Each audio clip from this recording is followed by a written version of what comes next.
नमस्कार. आज आपण बनवणार आहोत साबुदाण्याची खिचडी आणि त्यासाठी लागणारे साहित्य आहे साबुदाणा, दाणेकूट, उकडलेला बटाटा, हिरव्या मिरच्या आणि थोडीशी साखर. चला तर मग सुरुवात करूया.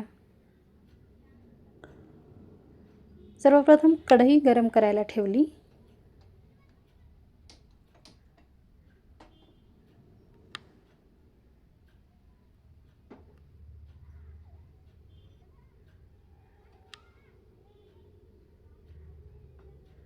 त्यानंतर कढई गरम झाली की त्यामध्ये 1 चमचा तूप घालायचे. तुम्ही तेलात सुद्धा बनवू शकता, पण मी तुपात बनवले. मी नेहमी तुपात बनवते म्हणून मी व्हिडिओ करताना सुद्धा तुपाचीच खिचडी बनवत आहे.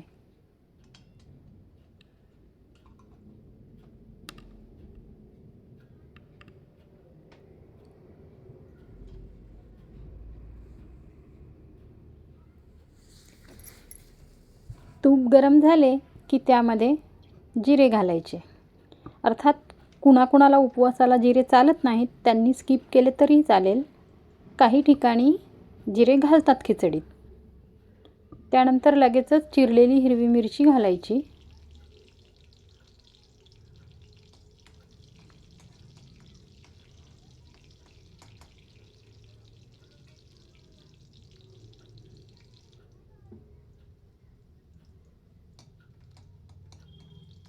एक 2 मिनिटे त्यांना परतून घेतले जिरे व मिरची की त्यानंतर उकडलेला बारीक चिरलेला बटाटा घालायचा.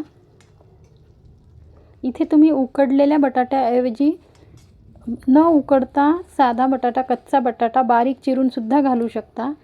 त्याची पण एक छान टेस्ट अशी येते खिचडीला. बटाटा घातल्यानंतर लगेचच त्यामध्ये मीठ घालून घ्यायचं चवीनुसार.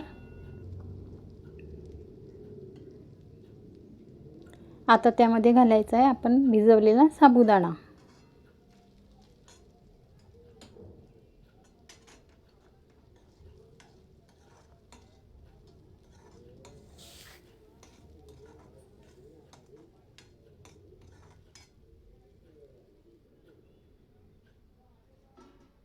आणि आता घालायचा त्यामध्ये शेंगदाण्याचा कूट.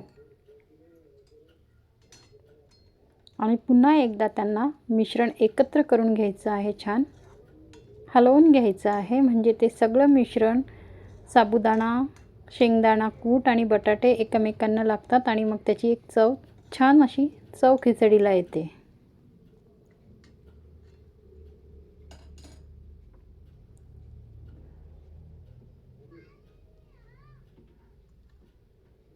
आता त्यामध्ये घालायची आहे चिमूटभर साखर. कुणाला साखर आवडत नसेल तर नाही घातली तरीही चालेल.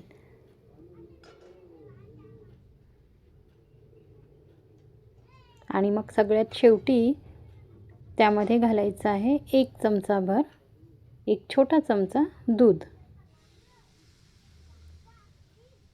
दूध यासाठी घालायचं आहे की दूध घातल्याने आपली खिचडी जी आहे ती मऊ लुसलुशीत होते आणि अशी थंड झाली तरी ती अशी वातड किंवा कडक लागत नाही म्हणून.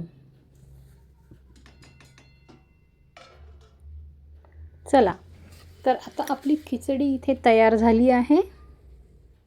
आता आपण तिला एका सर्विंग प्लेटमध्ये काढून घेऊया. आता आपली खिचडी खाण्यासाठी तयार आहे. तुम्ही सगळ्यांनी व्हिडिओ पाहिला शेवटपर्यंत यासाठी सर्वांचे धन्यवाद. आणि खिचडी तुम्हीही बनवून पहा आणि तुम्हाला कशी वाटली ते सांगा. तसे आता उद्या सगळेच जण बनवणार आहेत खिचडी, कारण की उद्या महाशिवरात्री आहे. पण मला व्हिडिओ बनवायचा होता म्हणून मी आज बनवली आणि उद्या देखील बनवेल.